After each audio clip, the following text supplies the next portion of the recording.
O dia 5 de outubro de 1582 nunca existiu. Aliás, nem o dia 6, nem o 7, nem o 8. Na verdade, naquele ano, o calendário pulou 10 dias no mês de outubro. O povo foi dormir numa quinta-feira, dia 4, e quando acordou na sexta, já era dia 15. Essa medida foi tomada pelo Papa da época, o Gregório XIII. Daí o nome calendário gregoriano, que é o que a gente usa até hoje.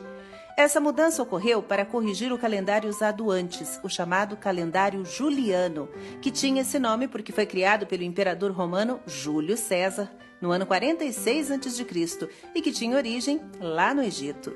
Se esse calendário antigo fosse mantido, o que ocorria depois de um determinado período era que o início das estações do ano seria adiantado e em 6 meses, um problemão. E aí a igreja ficou preocupada com a data da Páscoa, uma festa religiosa muito importante. Então era preciso fazer uma matemática para que o dia 21 de março coincidisse com o equinócio da primavera. E o que é equinócio?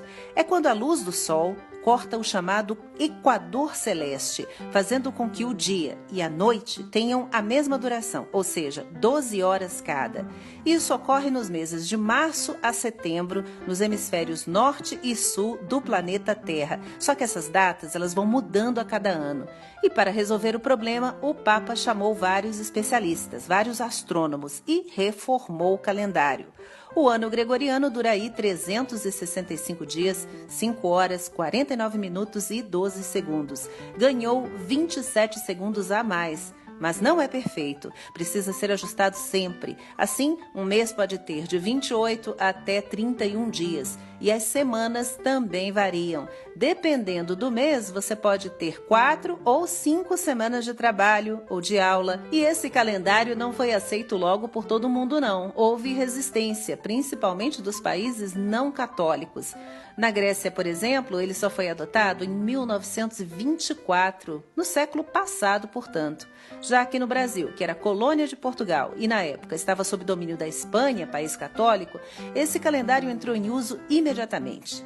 Por isso é importante pensar que essa noção de passagem do tempo, de contagem do tempo como a gente conhece, é uma construção social, ou seja, é uma invenção da humanidade. Nós não temos, por exemplo, um ano zero. A nossa referência aqui no Ocidente é o que veio antes e depois do nascimento de Jesus. Então vamos parar para pensar. Será que datas como o ano 1000, que marcaria a realização daquelas profecias do fim do mundo esperadas pela população da Idade Média, realmente causaram tanto pânico assim?